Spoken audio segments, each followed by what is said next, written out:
گفتگو کو توجہ سے سننے کی بھی ضرورت ہے، سمجھ میں نہ آئے تو اپنے قریب کے علماء کے پاس جا کر اسے سمجھنے کی بھی ضرورت ہے۔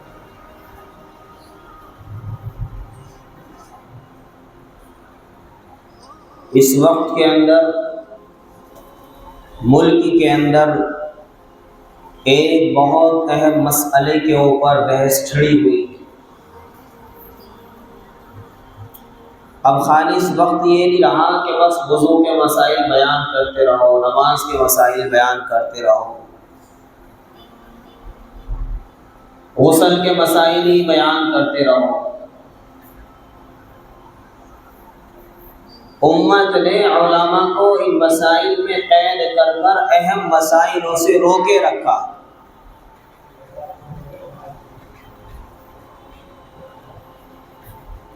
جو کالونیوں کے رہنما ذمہ دار ہیں، ان لوگوں نے علماء اور ائمہ مساجد کو صرف انہی مسائلوں پر رکھا۔ آپ جمعے کے بیان کے اندر صرف اور صرف نماز کے مسائل بیان کریں، وضو کے مسائل بیان کریں، غسل کے مسائل بیان کریں، اور جو اہم مسائل رہے ان سے روکے رکھا۔ تو اس لیے آج ایک اہم مسئلے کے اوپر بات جو اس وقت پورے ملک کے اندر زیر بحث، یہاں تک کہ اس ملک کی لوک سبھا کے اندر بھی زیر بحث، سیاسی اعتبار سے بھی زیر بحث، سماجی اعتبار سے بھی زیر بحث ہے۔ توجہ سے سمجھنے کی ضرورت ہے۔ اللہ کرے اللہ مجھے صحیح طریقے سے سمجھانے کی توفیق عطا فرمائے۔ ہو سکتا ہے کہ میں اسے صحیح طریقے سے نہ سمجھا سکوں، اس بات کو ہو سکتا ہے میں آپ کے ذہن تک وہ بات نہ پہنچا سکوں جو پہنچانے کی ضرورت ہے، لیکن اگر نہ پہنچ پائے اور آپ نہ سمجھ پائے اس بات کو، تو یہاں سے ہٹنے کے بعد اپنے قریب کے علماء کے پاس اس بات کو سمجھنے کی ضرور کوشش کر۔ یہ نہ ہو کہ بس یہاں کی مجلس ختم ہوئی اور بس یہی کافی تھا، یہ نہ ہو کہ یہاں سے صرف چرچے کر کے نکل جاؤ، ارے سالوں سے چل رہے ہیں مسائل۔ اب وہ وقت نہیں ہے، اب وہ وقت نہیں ہے کہ اسے نظر انداز کر دیا جائے۔ مسئلہ ہے وقف کی زمینوں کا، وقف کی وہ زمینیں جو مسلمانوں نے، ایمان والوں نے اللہ کے لیے وقف کر دی، ان زمینوں کے اوپر کسی کا کوئی اختیار نہیں ہے، کوئی اس کا مالک نہیں ہے، اللہ تبارک و تعالیٰ اس کا مالک ہے۔ جو چیزیں وقف ہو جاتی ہے اس سے امت مسلمہ کو فائدہ پہنچایا جاتا ہے۔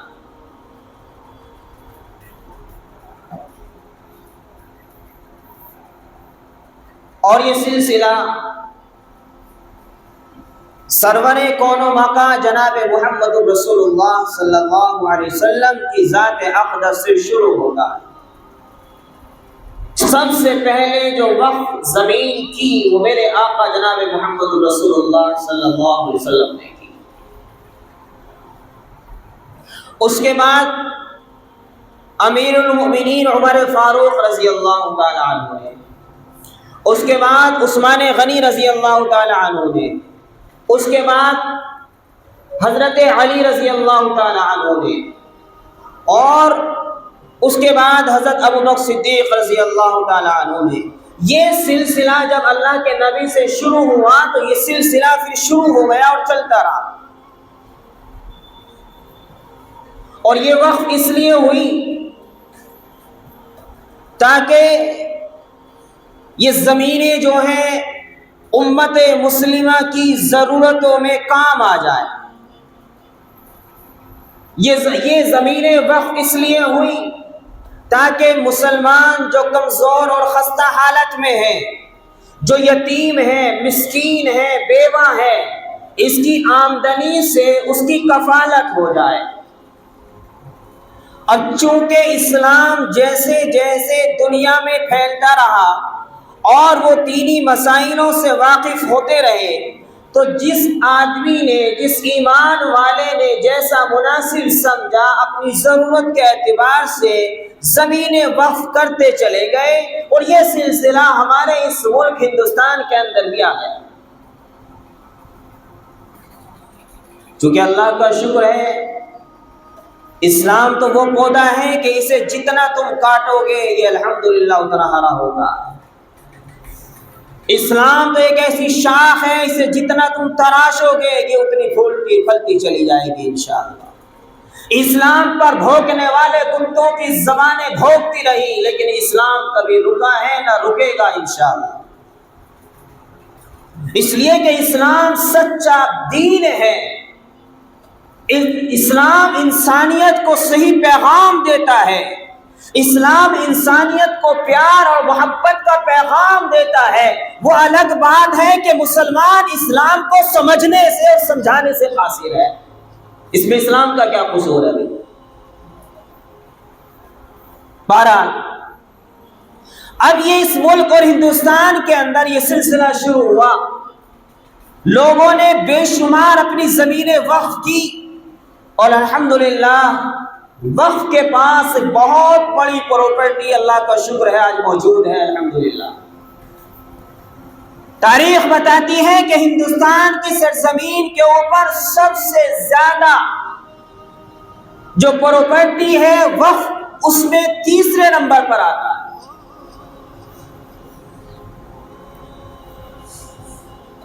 اب یہ زمین کسی کے باپ کی جائیداد تو ہے نہیں، کوئی اس کا مالک تو ہے نہیں، یہ تو اللہ کی ہے، اور اللہ کے جو بندے ہیں وہ اس کے محافظ ہیں، اور اس کا محافظ کوئی خاص نہیں، ہر ایک ایمان والا ہے۔ وہ الگ بات ہے کہ میں خود اس چیز کو نہ پہچان سکا میں کس چیز کا محافظ ہوں، تو اس میں میرا کیا قصور ہے؟ اس میں کسی کا کیا قصور ہے؟ جب میں اپنی حیثیت کو نہ سمجھ سکا، جب میں اپنے مقام ہی کو نہ سمجھ سکا، جب میں نے کبھی اسے سمجھنے کی کوشش ہی نہ کی، جب میں نے اس کے بارے میں کبھی معلومات کرنے کی کوشش ہی نہ کی، تو اس میں کسی کا کیا قصور؟ ہم تو دوسروں کے تلوے چاٹتے رہے، دوسروں کی غلامی کرتے رہے، کبھی اس کے جھنڈے کے تلے، کبھی اس کے جھنڈے کے تلے، کبھی اس کا نعرہ کبھی اس کا نعرہ، کبھی کوشش ہی نہیں کی کہ اپنا نعرہ بھی بلند ہو، کبھی کوشش ہی نہیں کی کہ ہم متحد ہو کر ایک پلیٹ فارم پر جمع ہو جائیں۔ اس ملک کے اندر مسلمان کسی کے باپ کا غلام نہیں ہے، اس ملک کے اندر مسلمان کسی کے سہارے کا محتاج نہیں ہے، لیکن تم اگر نہ سمجھ سکو اپنے آپ، اللہ نے تمہیں اتنی وسعت، اتنی طاقت عطا کی ہے کہ اس ملک ہندوستان کی سرزمین کے اوپر تم اپنی ہر چیز تیار کر سکتے ہو، اپنے پیسے سے، اپنے مال سے، اپنی جان سے۔ تمہیں کسی سے زمین لینے کی ضرورت نہیں ہے، تمہیں کسی سے بھیک مانگنے کی ضرورت نہیں ہے، اس لیے کہ اسلام کا کانسیپٹ، اسلام کا نظام، اسلام کا طریقہ ایسا ہے کہ اسلام دوسرے لوگوں کی مدد کرتا ہے، خود اسلام کسی کے باپ کا محتاج نہیں ہے۔ اور قائر ہیں وہ لوگ، بزدل ہیں وہ لوگ جو دوسری سیاسی پارٹیوں کے جھنڈوں کے تلے جا کر ان کے تلوے چاٹتے ہیں، اور آج تک وہ اپنی کوئی سیاسی ٹیم نہ بنا سکے، بزدل ہیں وہ لوگ۔ وہ مسلم رہنما، وہ قائد جو اپنے آپ کو سیاسی اعتبار سے مسلمانوں کا لیڈر کہتا ہے، وہ اگر کسی دوسرے کے جھنڈے کے تلے غلامی کر رہا ہے، وہ مسلمانوں کا قائد بننے کے لائق ہی نہیں ہے۔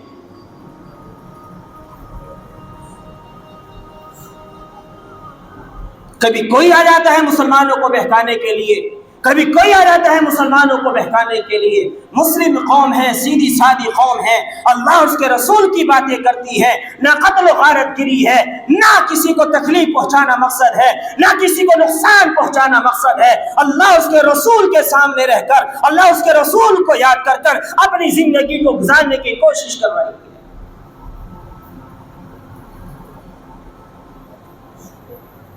لیکن ابھی وقت ہے سمجھنے کا اور سمجھنے کا، ابھی وقت ہے اپنے آپ کو سدھار لینے کا، اور اس ہندوستان کی جو سیاست اور اس ہندوستان کی جو حکومت، جو طاقتیں اس وقت اس چیز کا شور مچا رہی ہیں کہ وقف بورڈ کے اندر ترمیم ہونی چاہیے اور وقف بورڈ کے اندر حکومت کی سیاست، حکومت کا دخل ہونا چاہیے، بالکل غلط ہے، اس لیے کہ مسلمانوں کو ان کے سہارے کی ضرورت نہیں ہے۔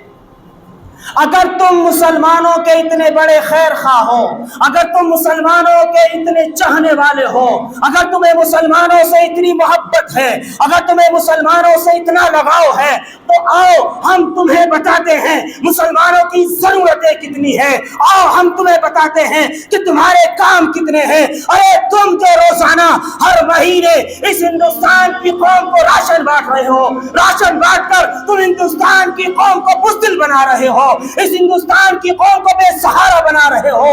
ارے تم اگر ہندوستان کی قوم کے محافظ ہو، تم ہندوستان کی قوم کے لیے کچھ کرنا چاہتے ہو، وہ ہندو ہو، مسلم ہو، سکھ ہو، عیسائی ہو، بدھسٹ ہو، جینی ہو، کسی بھی مذہب سے تعلق رکھنے والا ہو، آؤ قانون پاس کرو کہ ہر مذہب کی کمیونٹی کے لیے ہر سال یا ہر مہینے ہم نوکریاں نکال رہے ہیں، اور نوکریاں لے لو۔ راشن بانٹ کر کون سا کام کر رہے ہو آپ؟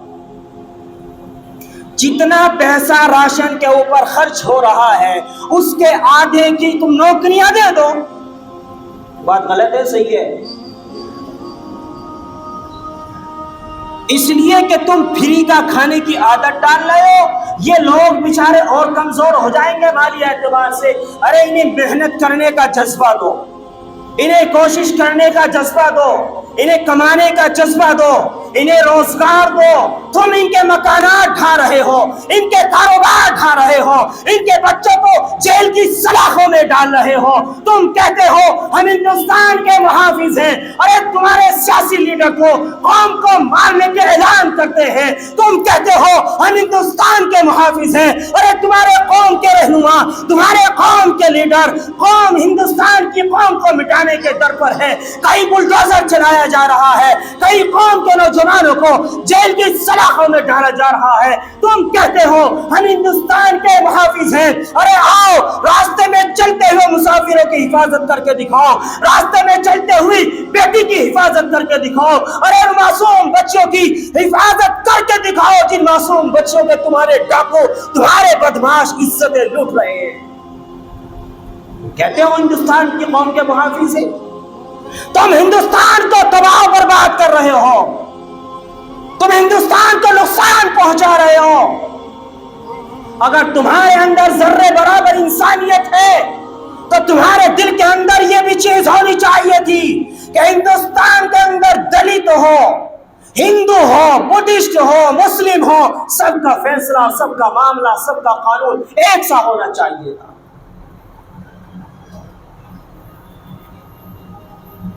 ایک غریب کا بچہ گلی سے نکل کر جا رہا ہے، اس نے کچھ نہیں کہا، تم نے اس گلی کے اندر گنڈے کھڑے کر رکھے ہیں، اور گنڈوں نے اس بچے کے اوپر چھیڑ خانی کا الزام لگایا، اس کے ساتھ مار پیٹ کی، تم نے اس معصوم بچے کو تو جیل کی سلاخوں میں ڈال دیا۔ لیکن میں حکومت سے پوچھنا چاہتا ہوں کہ یہ گنڈے جو گلی میں کھڑے ہوئے تھے، انہوں نے ان لوگوں کو کس نے اتھارٹی دی تھی کہ یہ اس معصوم بچے کو پکڑ کر اس کے ساتھ مار پیٹ کریں؟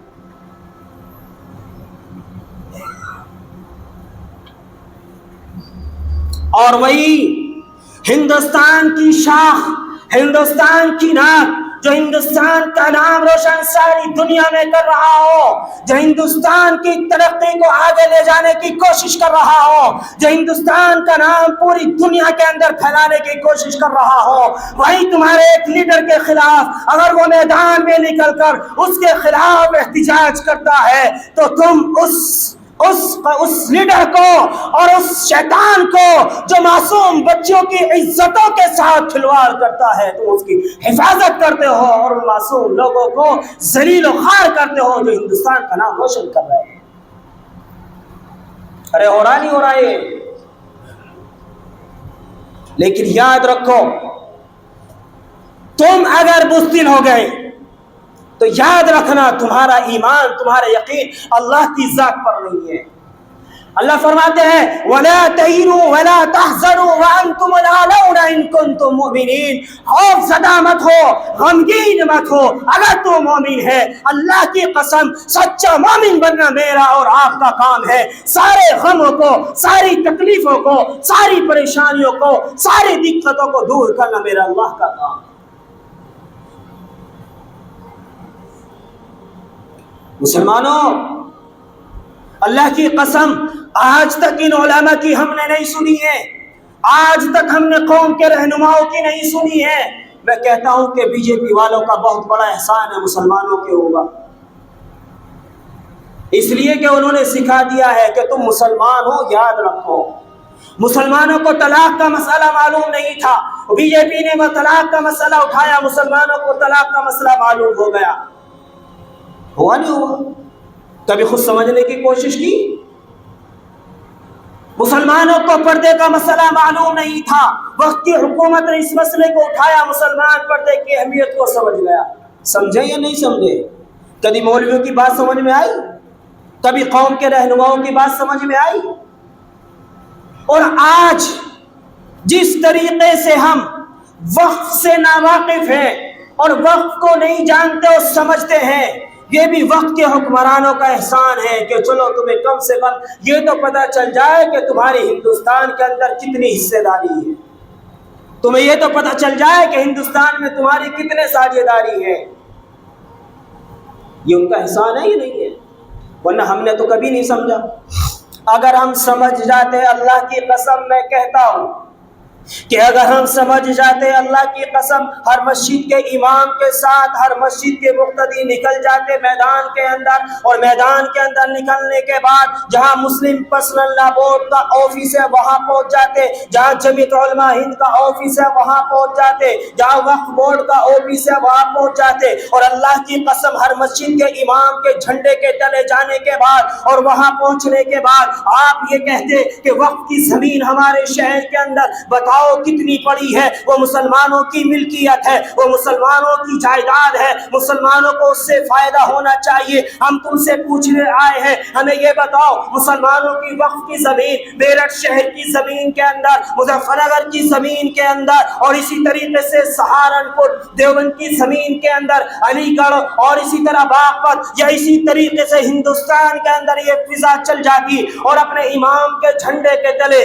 جب تم ان کے آفسوں کے اوپر پہنچتے اور تم وہاں اپنی بات یہ رکھتے ہمیں زمین بتاؤ، ہمیں ہماری زمینیں کتنی ہیں، وہ کہیں گے کہ آپ کو زمینوں کا کرنا کیا ہے۔ آپ یہ کہتے کہ آپ ملک کے حالات نہیں سمجھ رہے ہیں، مسلمان اگر کوئی ٹیچر ہے اس کے اوپر الزام لگا کر اسے اسکول سے نکالا جا رہا ہے، اگر کوئی مسلمان بچہ ان کے اسکولوں کے اندر پڑھنے جا رہا ہے اسے بیف کے اوپر اس بچے کے ساتھ زیادتی کر کر اس کا ایڈمیشن ختم کیا جا رہا ہے، مسلم بچے جو دوسرے اسکولوں کے اندر پڑھنے جا رہے ہیں مسلمان بچوں کے ساتھ زیادتی کی جا رہی ہے۔ آپ ہم سے کہتے ہو کہ تمہیں کیوں معلوم کرنا ہے وقف کی زمینوں کا، تم کیا کرو گے؟ تو تم کہنا کہ مسلم پرسنل لا بورڈ ہمارے ہندوستان کے مسلمانوں کی قائد ہے، جمعیت علماء ہند مسلمانوں کی قائد ہے، وقف بورڈ مسلمانوں کی قائد ہے۔ ہم تم سے مطالبہ یہ کرتے ہیں کہ ہمیں اپنے شہر کے اندر ایک اسکول چاہیے، ہمیں اپنے شہر کے اندر ایک میڈیکل چاہیے، ہمیں اپنے شہر کے اندر ہمیں ایک اسکول، ہمیں ایک ہاسپٹل چاہیے۔ آپ ان سے یہ مطالبے کرتے ہمیں اپنے شہر کے اندر ایک ایسا مسافر خانہ چاہیے تاکہ بھٹکتا ہوا مسافر وہاں کر قیام کر لے۔ اور سنو، جب تم ہمارے شہر کے اندر ایک ہاسپٹل دے دو گے، ایک اسکول دے دو گے، ایک کالج دے دو گے، ایک یونیورسٹی دے دو گے، اور سنو مسلمانوں کے بچے بچے اپنے ایمان کو بھی بچائیں گے، مسلمانوں کی بچیاں اپنی عزتوں کو بھی بچائیں گی، اپنے پردوں کو بھی بچائیں گی۔ لیکن اللہ کی قسم یہ مسلم قوم اتنی ناواقف ہے، اتنی نہ سمجھی ہے، اسے معلوم نہیں ہے کرنا کیا ہے۔ لیکن اللہ کی قسم اس سے بھی گئی گزری بات یہ ہے کہ ہم اپنے ان اماموں کے ساتھ مل کر کبھی بیٹھتے نہیں ہیں، کبھی ان کی جھنڈے کے نیچے آنے کی کوشش نہیں کرتے ہیں، اس لیے کہ ڈر یہ ہے اگر امام کا جھنڈا بلند ہو گیا، اس بستی کے اندر جو چودھری ہے اس کا جھنڈا گر جائے گا۔ ڈر یہ ہے اگر ہم نے اس امام کا ساتھ دے دیا، اللہ کی قسم اس بستی کے اندر جو زبان درازی کرنے والے شیطان ہیں ان کی زبانیں بند ہو جائیں گی، وہ ہمیں ذلیل و خوار کر دیں گے، وہ ہمیں رسوا کر دیں گے۔ لیکن اللہ کی قسم میں آپ سے کہتا ہوں کہ آج بھی موقع ہے، اگر آج بھی تم نے اس وقت موقع کو نہ سمجھا اور اس وقت کو نہ جانا تو آنے والا وقت ہماری نسلوں کے لیے بڑا پرخطر ہوگا۔ آج بھی موقع ہے، یہ کام آج بھی آپ کر سکتے ہو۔ آؤ اپنی مسجد کے اماموں کو پکڑو، تمام کے تمام مقتدی حضرات اپنے امام کو قائد بنا کر اس کے جھنڈے کے نیچے آ جائے۔ اس کی زبان سے نکلی ہوئی بات پتھر کی لکیر ہونی چاہیے، یہ نہ ہو کہ اسی مجمع کے اندر مشورے دینے والے 50 ہو، اگر اس امام نے کسی ایک کا مشورہ نہ مانا یہ اس کا مخالف ہو جائے۔ یاد رکھنا اگر تو اس امام کا مخالف ہوا تجھے کل قیامت کے دن میدان محشر میں عرش کے نیچے بھی جگہ نہیں ملنے والی ہے۔ کیوں کہہ رہا ہوں اس بات کو؟ اس لیے کہ یہ جو امام ہے یہ نائب رسول ہے، یہ نائب مصلی ہے، یہ اللہ کے نبی کے بعد اور اللہ کے نبی کے کام کو لے کر چلنے والا ہے۔ اب تیری ذمہ داری یہ ہے اس کی قیادت کو قبول کر، اس کی ذمہ داری یہ ہے کہ اپنی قیادت کے کام کو آگے بڑھانے کی کوشش کر۔ اور بات غلط تو نہیں ہے، تو بولتے نہیں ہیں، اور بات غلط تو نہیں ہے۔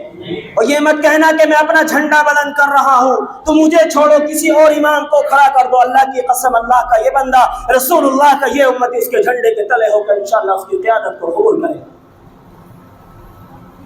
لیکن سنو ہندوستان کی تاریخ رہی ہے کہ جس وقت ہندوستان کی تاریخ کے اندر حالات آئے ہیں، ان مسجدوں پہ اماموں نے حالات سنبھالے ہیں، ان علماء نے حالات سنبھالے ہیں، ان علماء نے قیادتیں کر کر اپنی قربانیاں دے کر اپنی جان کو قربان کر کر اللہ کی قسم امت مسلمہ کو سنبھالا ہے۔ وہ چاہے ظالم انگریز کی حکومت کیوں نہ رہی ہو، اللہ کی قسم انگریز کو مجبور کر دیا ان علماء نے ہندوستان کو چھوڑنے کے اوپر۔ آج بھی موقع ہے، میں یہ نہیں کہتا کہ تم وقت کے پرشاسن سے ٹکراؤ، میں یہ نہیں کہتا کہ وقت کے حکمرانوں سے ٹکراؤ، میں یہ کہتا ہوں کہ آؤ مسلم پرسنل لا بورڈ کے آفس اپنی قوم کو لے کر پہنچو، آؤ جمعیت علماء کے آفس پر پہنچو، آؤ وقف بورڈ کے آفس پر پہنچو، معلوم کرو ہمارے یہاں وقت کی زمینیں کتنی ہیں، اس لیے کہ زمینیں تمہارے باپ کی جائیداد نہیں ہے، تم جو ان زمینوں کے اوپر قیادت کر کر قوم کو ذبح کر رہے ہو، تم اس کے مالک اور اس کے وارث نہیں ہو۔ آؤ میدان کے اندر نکل کر آؤ۔ اللہ کی قسم جس دن تم میدان میں نکل جاؤ گے ہاسپٹل تمہارا ہوگا، اسکول تمہارا ہوگا، یونیورسٹی تمہاری ہوگی اور پورے شہر کے اندر انشاءاللہ دبدبا بھی تمہارا ہوگا۔ لیکن ضرورت ہے نکلنے، ضرورت ہے کھڑے ہونے کی۔ آج جو لوگ تمہاری اس وقت کے اوپر انگلیاں اٹھا رہے ہیں، زبان چلا رہے ہیں، اللہ کی قسم جب تم قائد بن جاؤ گے، قیادتیں سنبھال لو گے، جس دن میدان میں کھڑے ہو جاؤ گے، انشاءاللہ میرا یقین ہے اللہ کی ذات پر، یہ شیطان لوگ دم دبا کر انشاءاللہ اس دن بھاگ جائیں گے۔